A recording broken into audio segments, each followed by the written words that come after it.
Hi, everyone. I'm Michelle Vitas, founder and CEO of Slate Advisors. We're a scalable leadership and career coaching firm on a mission to create thriving organizations, starting with thriving leaders. I'm thrilled to have Carole Robin joining us today. She's the author of a new book called Connect, which you'll have a chance to get a copy of today. It's about building exceptional relationships with family, friends, and colleagues.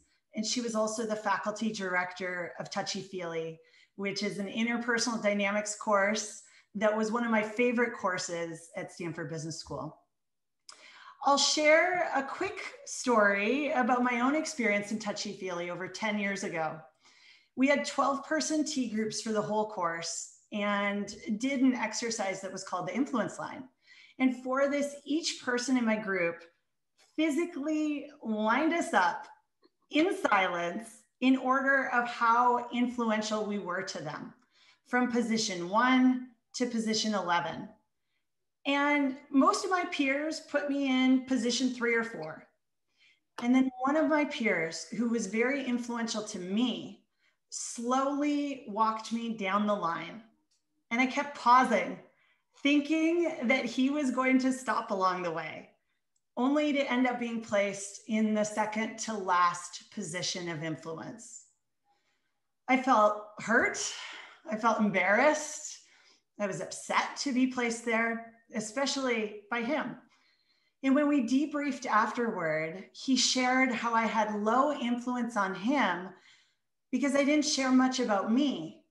I asked a lot of good questions to other people, but my own self-disclosure was low.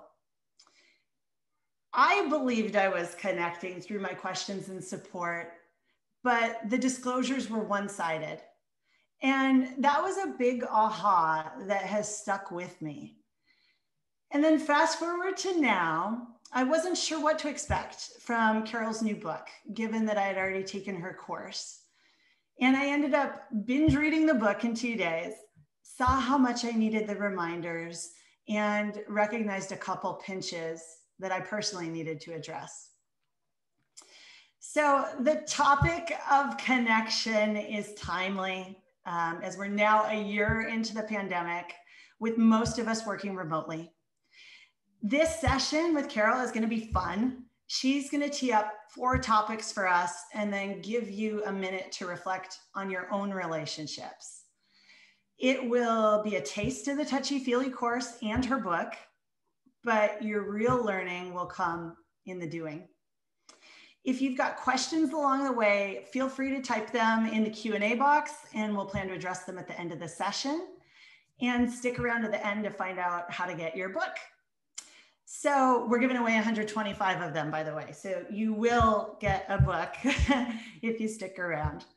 As I turn it over to you, Carole, could you share a few words with us about having a learning mindset? Yeah, thanks, Michelle. First of all, I'm thrilled to be here. And as you said, I'm going to cover 4 topics which are only a start, but I want to acknowledge that everybody on this call knows that people do business with people. They don't do business with ideas or machines or products or money. And yet the people part of the business is often the part of the business that gets neglected. And to your point about a learning mindset, first of all, we can't really move from mere contact to real connection if we're not open to learning. And in fact, what we often say about Touchy Feely is that what you really learn is you learn how to learn. Yeah. We have to be open to updating our mental models, all those beliefs and assumptions we have about what works and what doesn't work, what makes us influential, what a leader looks like. Per Alan Alda's quote in the book, your assumptions are your windows on the world. And sometimes you have to scrub them off every once in a while to let more light in. So during the next hour, I encourage you to stay curious, which, by the way, does require suspending judgment, which means if you hear me say something that you're thinking, oh, for God's sake, no way, pause for a moment and think, well, I can go back to thinking that's ridiculous in an hour. But for the next hour, allow for the possibility that there's something to be seen in a new way or thought about differently than you have before. So, and by the way, to the extent that you notice what you resist, you might want to pause and think about what there is for you to learn in your resistance. Mm-hmm. So before we start, I think Michelle wants to tee up a poll. And let's find out, how easy is it for you to connect? And by that, we don't mean just mere contact. Great. So votes are still coming in.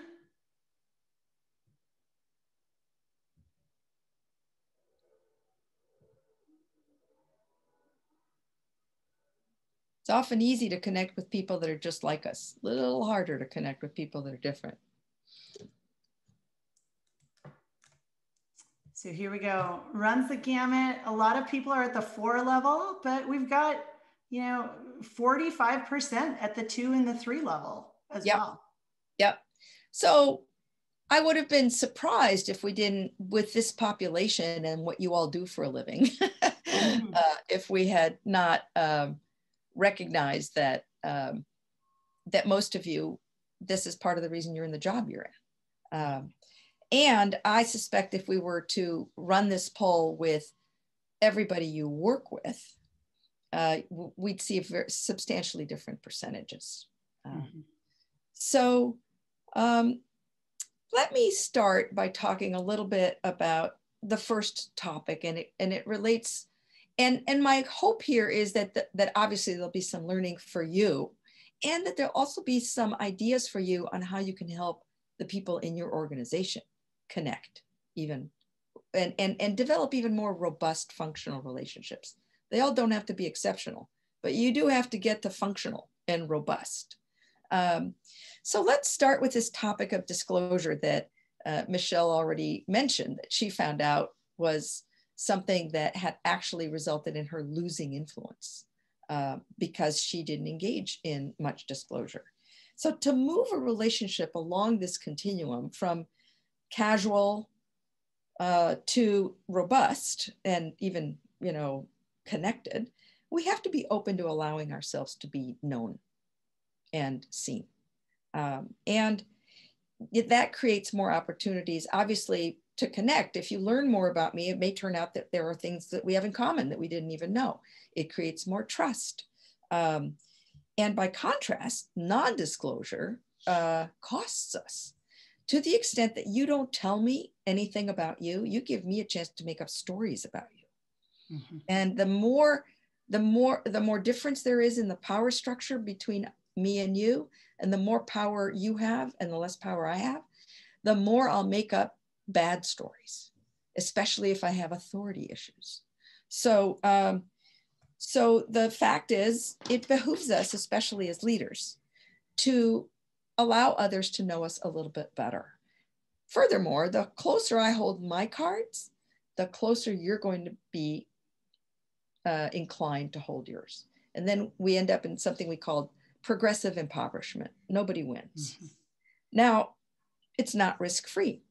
If it was not risky and it didn't make us feel vulnerable, we'd all be disclosing all the time. So you're sitting there thinking, well, but now what do you do?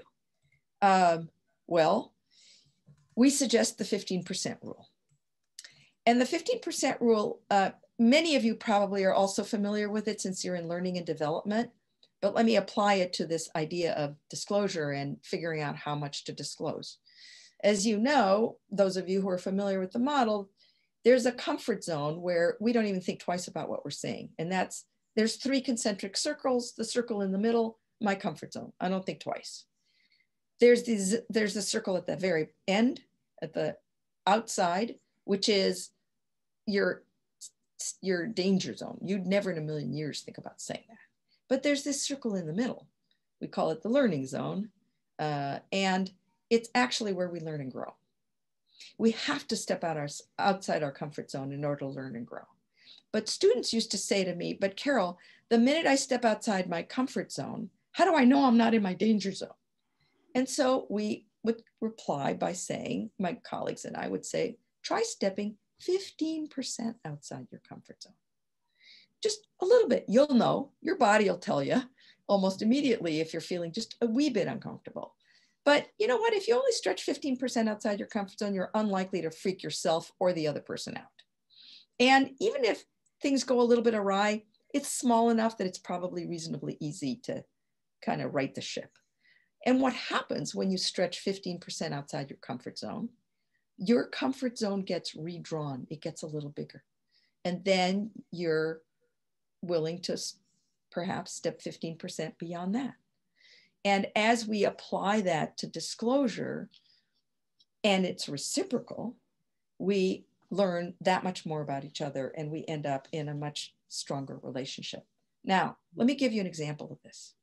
A CEO that I know that's actually part of my Leaders in Tech Fellows program, who learned both the model and this particular tip, starts all his executive meetings, all at which they have the 6 C-suite members get together every other week for an hour. And the prompt that he uses to start as a check-in is, if you really knew me, and then they've got to complete the sentence. And they take 90 seconds apiece. And yes, they time it. And yes, they do it on Zoom. And yes, they each have 90 seconds. And it always starts with the CEO saying, if you really knew me. Now, if I was given that prompt right now, just to give you an illustration of how it works, I'd say, if you really knew me, you'd know that I'm just really grateful to have the opportunity to speak to all of you right now. If you really knew me, you'd know that I'm feeling a little bit nervous about whether or not you're all getting much out of this. If you really knew me, you'd know that I sometimes worry about whether I'm doing justice to David's and my life's work. And if you really knew me, you'd know that I have a brand new grandson. And if you really, really knew me, you'd know that's a really good thing for everyone in my life, because it means I can distribute my obsessive compulsive neuroses between my grandson and my book. So what I just shared took less than 30 seconds. And it felt a little risky, maybe 15% outside my comfort zone. But it also left me feeling a little more known. And that's a choice. And one of the things that weaves through the course, through the book, through all of this, is that we all have choices. And we can make more informed choices if we pay attention to what the consequences are of the choices we make.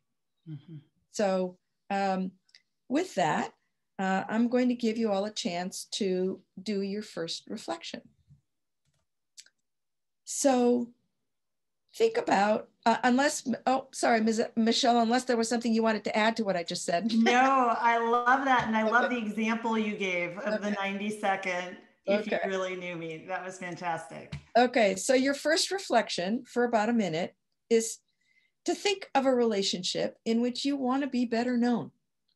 And what is it that you could share that would be 15% outside your comfort zone that's context and relationship specific, so you can be a little bit more seen? Obviously, that would be maybe different at work than it would be with your new brother-in-law. But think about a relationship that you'd like to strengthen and you'd like to experiment with disclosure.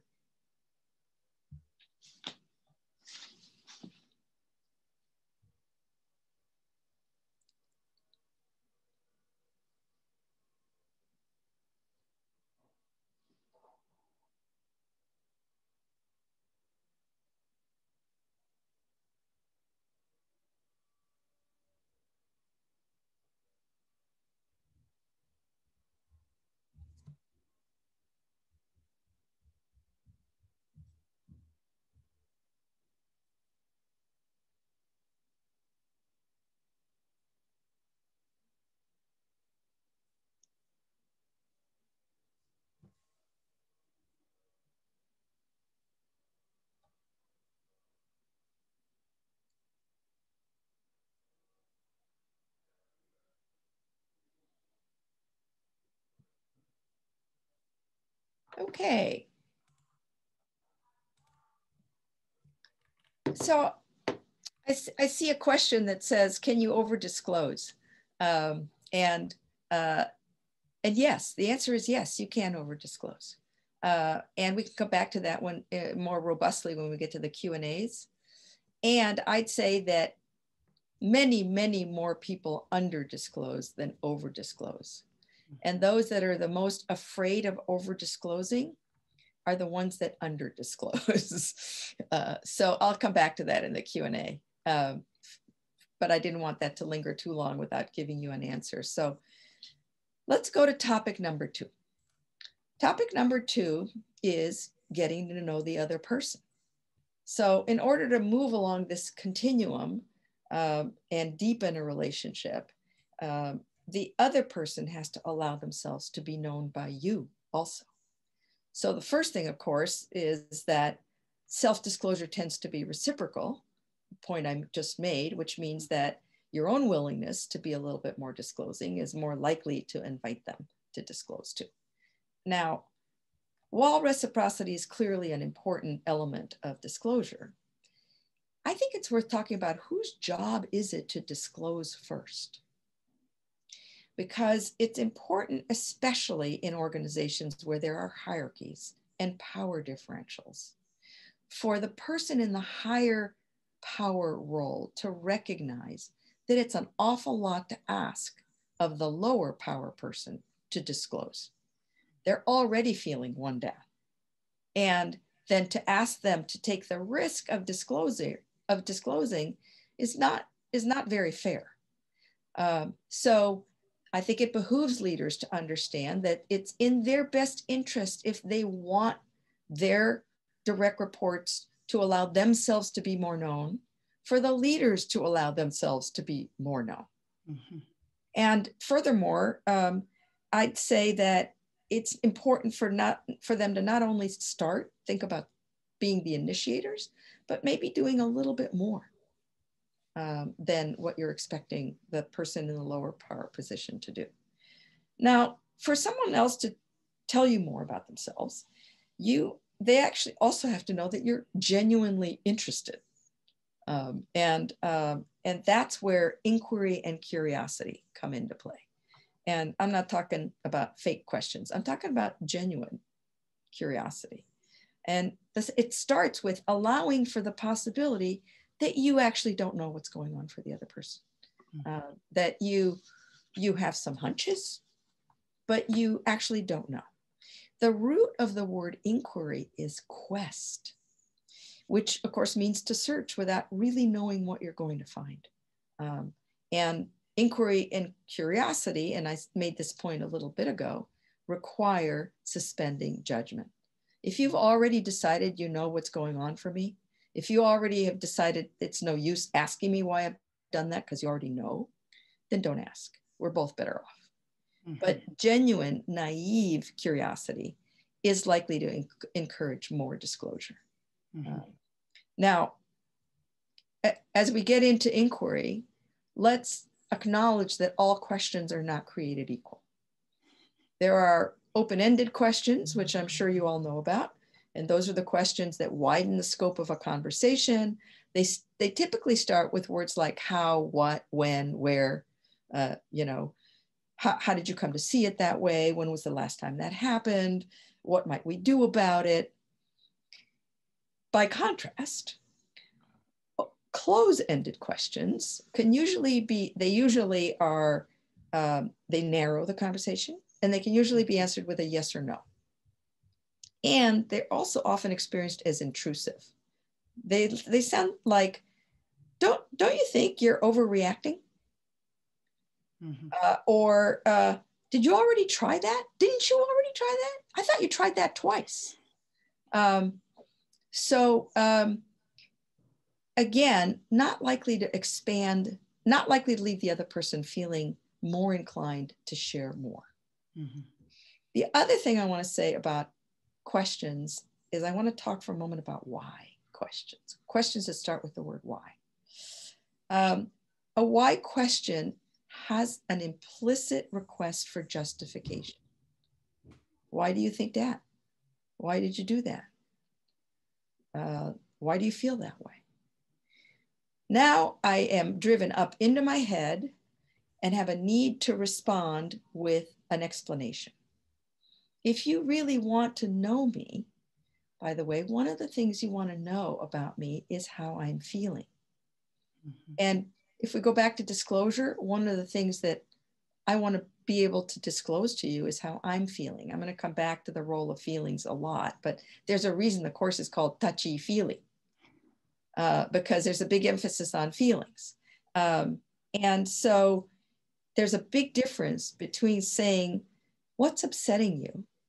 And then I might find out more than, why are you so upset? Mm-hmm. So in addition to that, listening is a big part of this particular topic. So it's not just about asking questions. It's mm-hmm. also about leaving the other person feeling heard. And one of the things that you might want to think about is how to listen for not just what's said, but what's not said. And often what's not said are the feelings. Mm-hmm. So you know, kind of, I'm in a moment, I'm going to talk about a concept about amping up your antenna to pick up signals. But I'm going to include that in the next topic. But for now, I'm just going to say listening for your own and the other person's feelings is an important part of all this. And by the way, so is empathy. And by the way, there's a big difference between empathy and sympathy. Mm-hmm. Sympathy is just feeling sorry for somebody else. Empathy is actually connecting with how they're feeling. If you're feeling sad, I don't have to connect with what made you feel sad, because I may be thinking, I don't even understand why Michelle is sad. I wouldn't be sad, but I can connect to the feeling of sadness. Mm-hmm. I know sadness. And so all I have to do when I empathize is ensure that I'm walking in her shoes from a feelings point of view. Yeah, I think that also goes back to the curiosity versus judgment. You can be curious about my sadness versus judge me for my sadness. That's right. So there's a combination of both genuinely wanting to understand more and suspending your own stuff, mm-hmm. and meeting the other person emotionally. Mm-hmm. So empathy is also part of meeting someone emotionally. It's a term I believe John Gottman coined. And people are much more likely to be much more open when they feel emotionally met. Mm-hmm. One quick question came in. I wonder about why questions. When asked, they often have an explanation tone, but can you ask a why question with a tone that is actually inviting and warm? Yes, and if you can do that, you can also turn it into a what, where, when, or how question. Mm-hmm. I will maintain language matters, and language creates reality. Mm-hmm. And yes, tone also matters. So certainly there are ways to ask why questions that are warmer and more inviting. And I challenge whoever asked the question to think about how to ask the question, the why question, in a way that doesn't use the word why. Mm. Why questions drive us into our heads and out of our feelings also. So to the extent that we want someone to dip a little deeper into what's going on for them, asking them why they're feeling that way is going to pop them up into their head. Yeah. Great. Thank you. So that brings us to, well, let's see, maybe we've got one more minute. Let me talk for a moment about advice. Advice is unlikely to invite someone else to become better known, even when they come and ask you for it. So the problem with advice is that it puts the advice giver in the already in a differentiated role. Somehow, if you ask me for advice, you think I know more, and you know less. Remember how I was talking about one up, one down? Yeah. And how much more am I going to be comfortable sharing my vulnerabilities with you if I already feel one down? Mm-hmm. Now, if you give me advice, you're only widening that gap. Mm-hmm. If you say, I'm flattered that you want my advice, And I'd be happy to explore what I would do in this situation if it's helpful to you, but I'd rather explore what are all your options. That's a very different way to respond when somebody comes to you for advice. And think about what you're doing to someone else when you go to them for advice. I just, as long as we had an extra minute, I wanted to get that in there. So let's go to our second reflection. Great. And think of someone you'd like to know better.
Okay.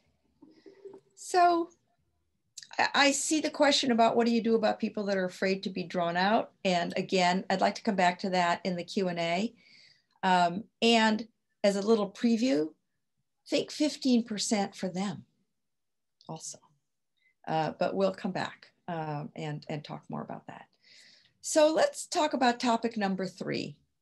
And obviously these 4 topics are just the beginning of how to move these relationships along. But the topic number 3 is pinches. And Michelle mentioned this when she was talking about what happened when she picked up the book and was reminded of this. So remember how a few minutes ago I talked about how we have to recognize that we really have 2 antennae. One is internally focused and picks up signals on what's going on for us. And the other one is externally focused and picks up signals on what's going on for someone else. And the more you are able to tune that antenna to pick up more and more subtle signals, both of those, the more interpersonally competent you're going to be. And by the way, we can do all kinds of things to make our antenna more efficient. So it comes more naturally to some people than others, but if I didn't believe that people could learn that, I wouldn't be in the business that I'm in. So first, recognize that these 2 antennae exist. And the reason that I'm saying that in the context of pinches is that it's especially important for you to have your internal antenna tuned to recognize a pinch. No matter how good relationships are, pinches happen. Somebody does something that, bothers you a little bit. And it's really important to be aware that it's bothered you, because that then expands your choices.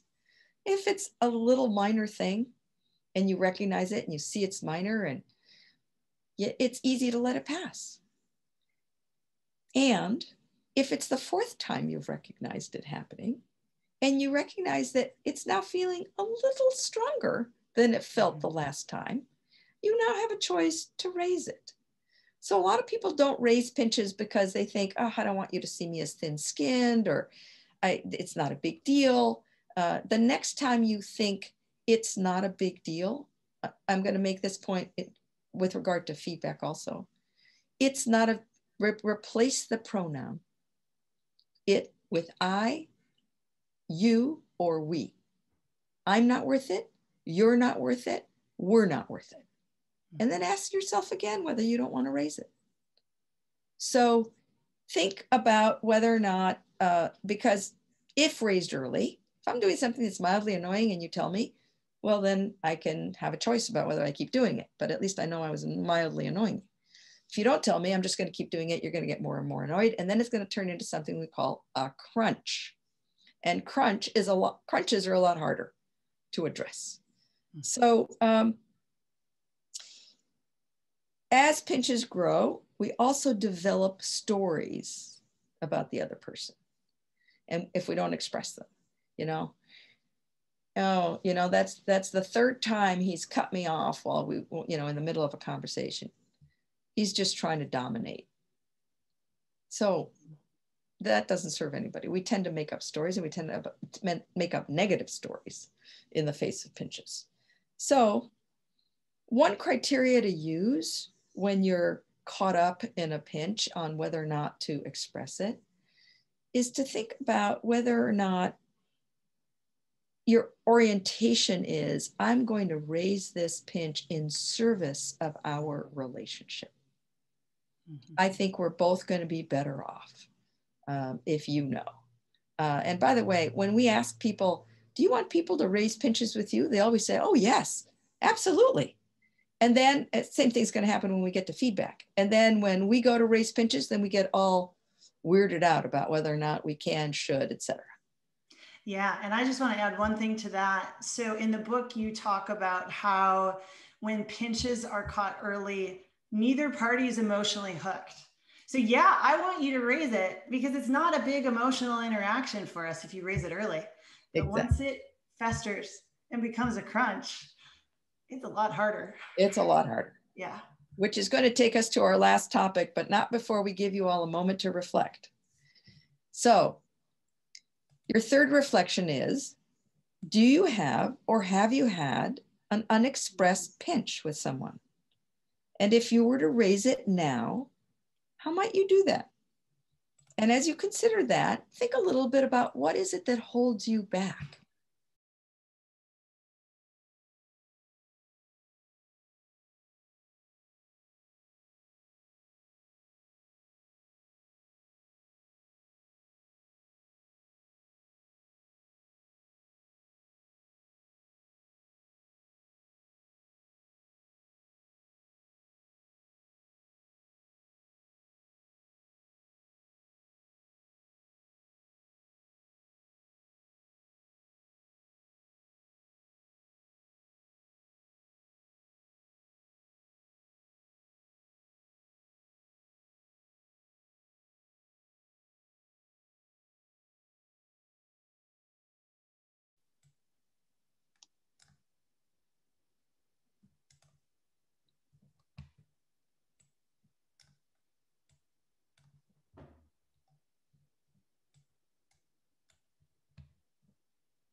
Okay, we got, hopefully the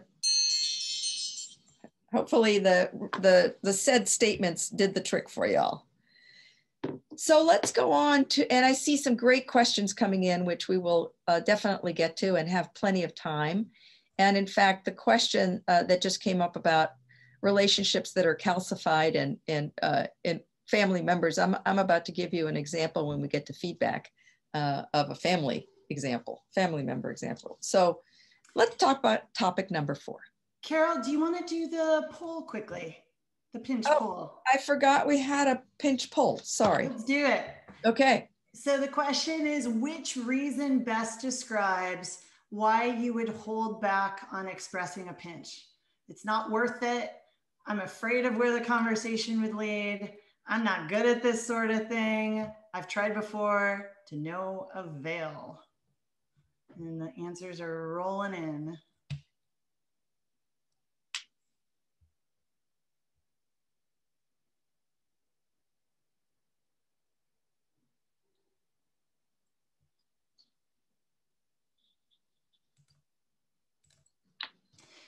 So top is, I'm afraid of where the conversation would lead. Yep. And then the others as well. Yep. So I'm going to repeat myself. If I'm doing something that bothers you and you don't tell me, what am I going to do?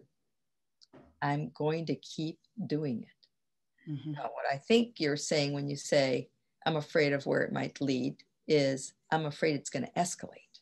Mm-hmm. So let's talk about feedback, our fourth topic, because that flows right into, that's also the reason people don't give each other feedback. Yeah. So whether feedback is on strengths to leverage which is much easier, or improve the relationship or something that's not working. It's always a gift because it's always data. And I believe we are better off with data than without data. Now, sometimes that gift comes wrapped in such an ugly wrapping that it's hard to believe there's a gift in there. But here again, it's important to examine our beliefs. When somebody says to you, can I give you a piece of feedback? First thing you go is, ugh. When you think, I got to give this person feedback. Oh, I'm dreading it. What are the beliefs and assumptions you're holding?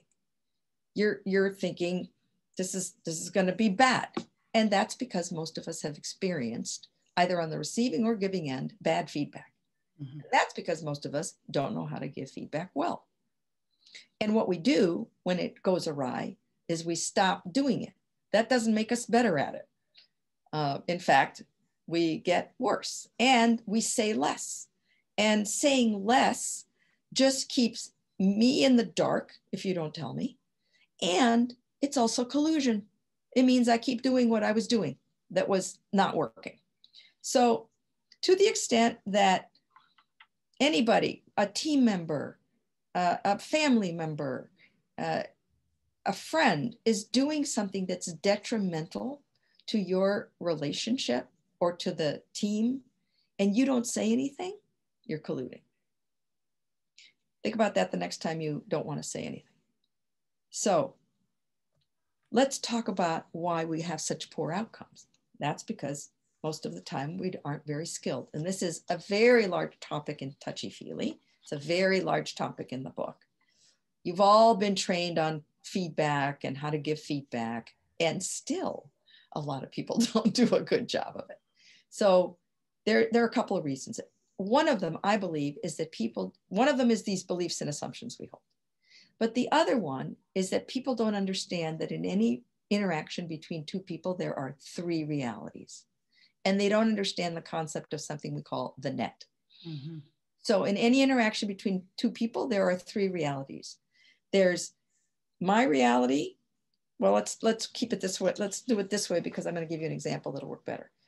There's reality number one, which is your motives and your intent. There's reality number two, which is what you do. And that's the only reality known to both of us, by the way. And there's reality number three, which is the impact of what you've done on me. Mm-hmm. Now, imagine a metaphorical net. That's the other part of the model, three realities and the net. Imagine a metaphorical net between reality number one, which are your motives and intent, and reality number two, which is what you do. So here's how this works. Years ago, my husband would come home from a long day at work and he'd settle into the family room easy chair and pick up the paper. I'd come whipping around the corner and start in with a lengthy conversation.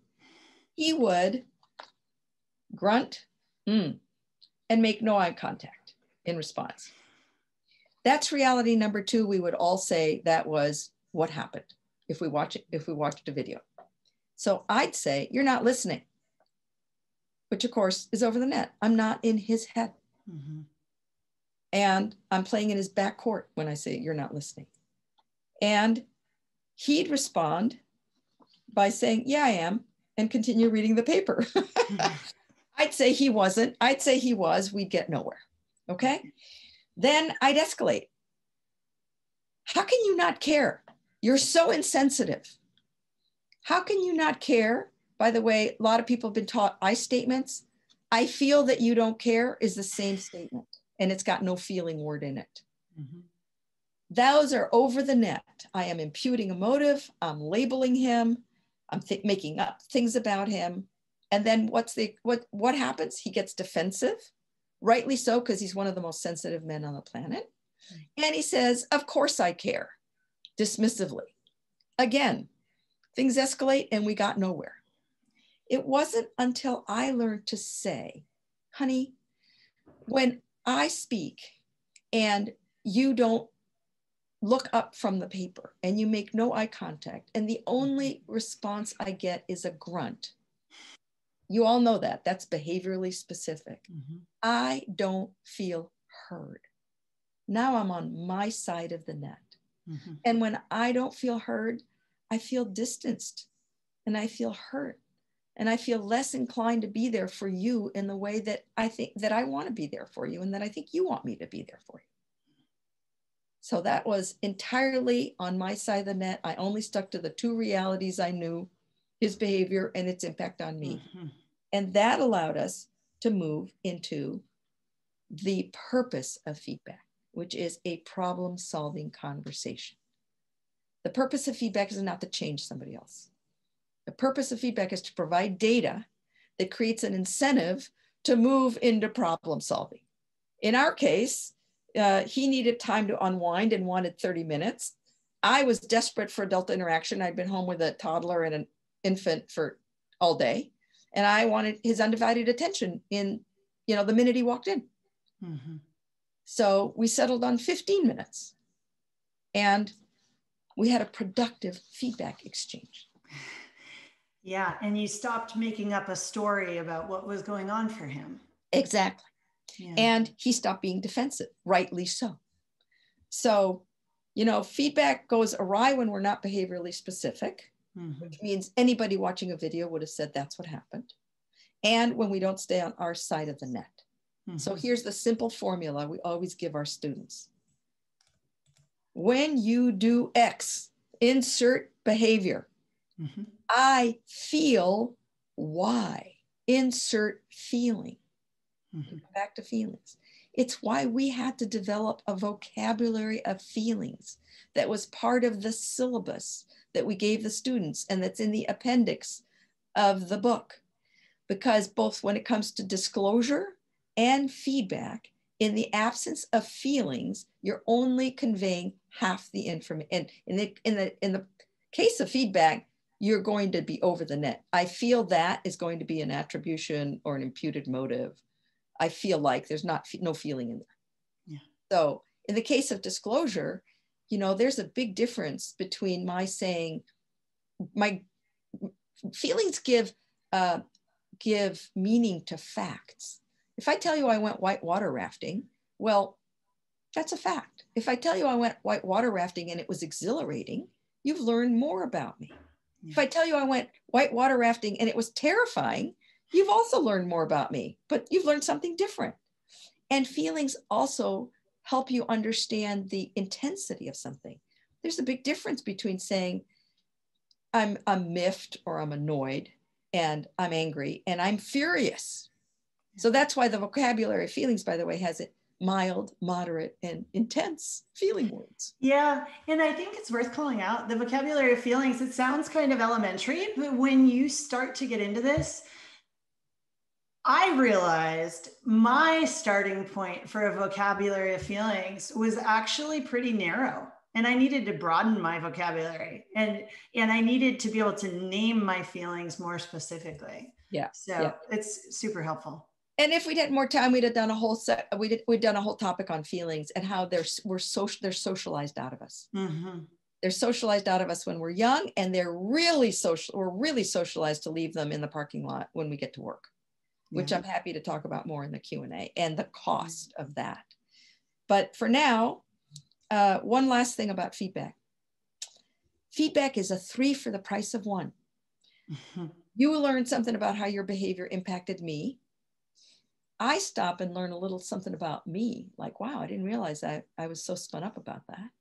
And you learn something about me because you learn what matters to me. So 3 for the price of 1. So semi-last reflection. Choose someone with whom you are in a relationship and for whom you have some feedback on problematic behavior. What exactly is the behavior? How does it make you feel? Here's where you might be wishing you had the vocabulary of feelings. What is the cost they're paying for engaging in that behavior? And what would your intent be in telling them? In my example, I told Andy that I was telling him that because I didn't want to feel distanced and I wanted to be there for him. So take a moment to think about that question.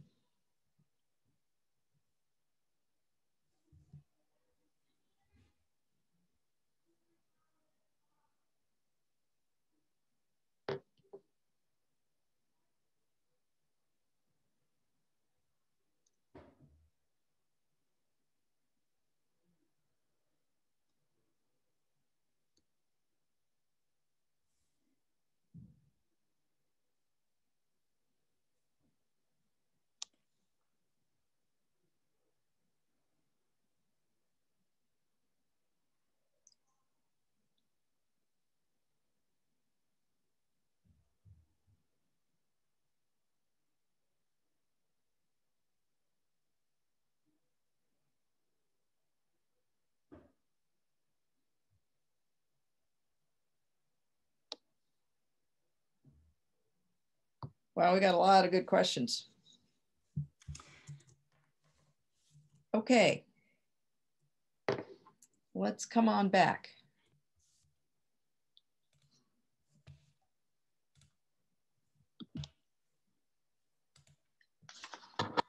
So, Michelle, do you want to make a game time call given all the good questions we have here? Yeah. So I want to make sure we have enough time for the questions. Do you want to do a quick fifth reflection? Maybe shorten it? No, I think we should. Just. Here's what I'm going to make a game time decision, an executive decision. We want you all to walk away from this committing to doing something. Yes. Based on what you've learned. And rather than take the time to have you reflect on which of the reflections that you just did are the most challenging and what's the best thing for you to learn from that, we just want you to commit to doing that afterward. Commit to thinking about what you thought about and what there was to learn from that, and commit to doing something. Mm-hmm. And when we end, we're going to take the poll of whether or not you commit to doing something. Yeah. And now we'll go to Q&A because there's some really good questions. Perfect. Was there one that you wanted to start with? Well, I was struck. There were so many good ones. So first of all, I know this is going to sound self-serving, but the answer to many of your questions is go read the book. Okay. And in fact, go read the book with your team or with someone else, because every chapter ends with a deepen your learning and suggestions on how to go do something with every concept in the book. Mm-hmm. But I want to come back to Laura's question about the pinch story and mm-hmm. your buyer always calling you Missy. So do you think your buyer knew that you were so bothered by this? And I don't know and was there a way you could have told them that? I mean, I don't think for those who didn't see it, the pinch story question is I was 25 and an account manager at a major retailer. My buyer always called me Missy. My name's not Missy. I would have blamed it on regional differences, but neither of us was Southern. I was offended, asked my boss, who said, don't bother, just brush it off. Not worth it to rock the boat with a major account. And he was old white man, so it's not personal, unless I want to raise it as a harassment complaint. So I never said anything. 15 years later, still bothers me. Thoughts? So my hunch, Laura, is that person paid a cost not only with you, but with mm-hmm. every woman he interacted with. And I wonder if you could, knowing what you know now, think about going back and saying, you know, I want you to know that, first of all, I don't know if you had a good relationship with them, but there is a way in which you could have framed this as, there's something that you do that I'm not sure you realize is having an impact on me, that I suspect mm-hmm. you really don't want to have. And if it's having that impact on me, it's possible that it's having that impact on other women. Mm-hmm. And by the way, all you've done is tell him, and then he has a choice. If he continues calling you Missy, well, then you have a choice too. But not telling, I will maintain that not saying anything to him does him no favors. And I think that your boss was being kind of chicken shit, sorry. But let me go on to some others here that I really like. There was Taya, Carrie liked Taya's question, who said, I have the same question. Is it best to note the smallness of a pinch when raising it? Or is it best not say anything to minimize the importance of it? Mm-hmm. So one of the biggest problems I see in interpersonal relationships, and one of the things that causes the most dysfunction, is the lack of directness. If it's a small pinch, say it's a small pinch, but say it's a pinch. Mm-hmm. If it's not a small pinch, don't say it's small. You know, to the extent that you're thinking that if you say, you know, if you're going to name a pinch already, it's because it's big enough to name. If it's that small, then don't say it. Mm-hmm. But if you teach other people some of this language, the language pinch, I mean, David and I do this all the time. You know, I've got a small pinch. We both know it's something that I can't let go of, but it's not a big deal. And I'm saying something because before it becomes a big deal. Yeah. I don't know if that answers your question completely, but how can we apply this to family members? I think on that one, so a question is when the dynamic of the relationship can feel calcified and unchangeable. So whether that's a family member or a longtime colleague, any tips there, Carole? Of how do you actually start to apply new ways of interacting with someone who you've got an entrenched relationship with? Well, that relates a little bit to the, after these principles, how do you determine it's time to mutually end a business or personal relationship? So we're talking about a continuum here, okay? And we're talking about how to move relationships along the continuum from mere contact and or dysfunction to something satisfying and functional and robust to something deep and exceptional. It's a continuum. And all along the continuum, the skills that we've been talking about come into play. So does the amount of effort you're both willing to put in. So does how committed you are. So does how interdependent are you? How important is the relationship? Now, and you always have choices. However, one of my contentions is that at the very least, we owe it to the other person to give them all the data they need to make an informed choice. Now, if you've decided you're giving up on me because I'm just too difficult and I sat, you know, I just deplete you too much, then I would hope that before you actually gave up on me, you would tell me that. But I would hope you would tell me that with the skills that I'm pointing to are likely to make the conversation go better. No guarantees. I'm not guaranteeing results, but I do think you can shift the probability of the conversation being more productive. If you say, you know, Carole, that's the 8th time I've submitted a report and I've done what I believe you told me to do, and you have told me it's not what you wanted. And I'm finding myself more and more frustrated and less motivated.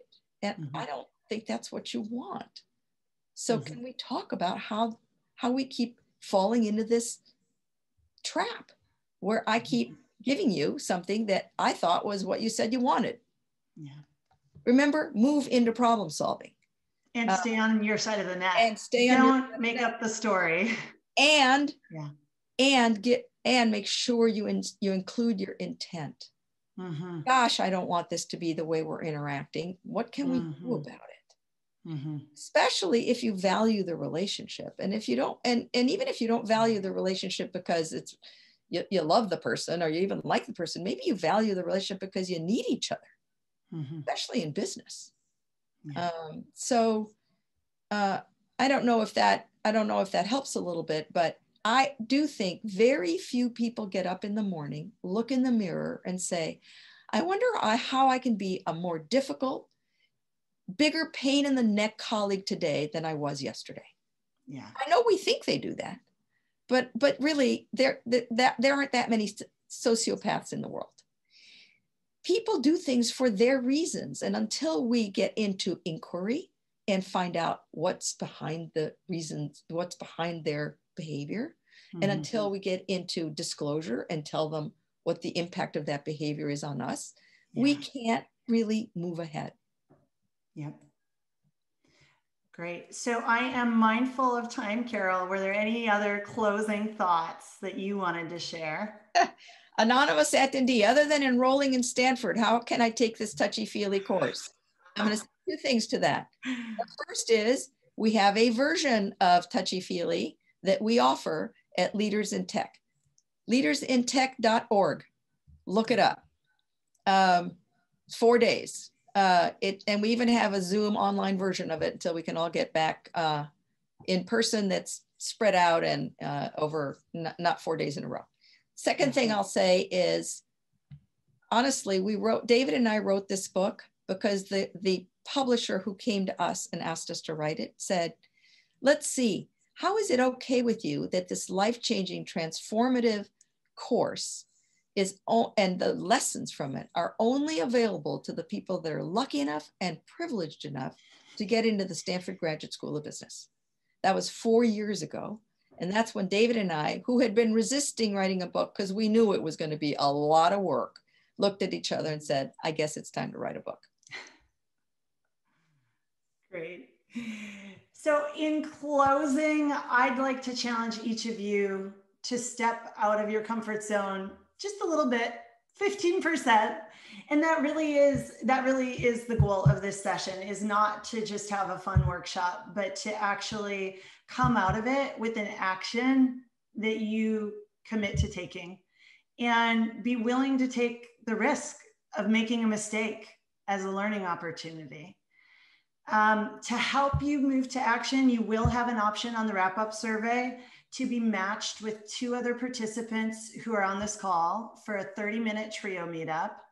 Carole has prepared a guide for the trios, and the format will be for each of you to share a situation with your group, can be one of the things that you were reflecting on today, and get reactions and perspectives on it. So you'll see that on the wrap-up survey. The wrap-up survey is also where you'll provide your address to claim your free book. Heads up that we can only ship to US-based addresses.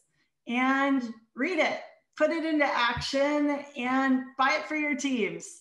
It is a phenomenal resource, and I found it to just be written in a way that is so applicable.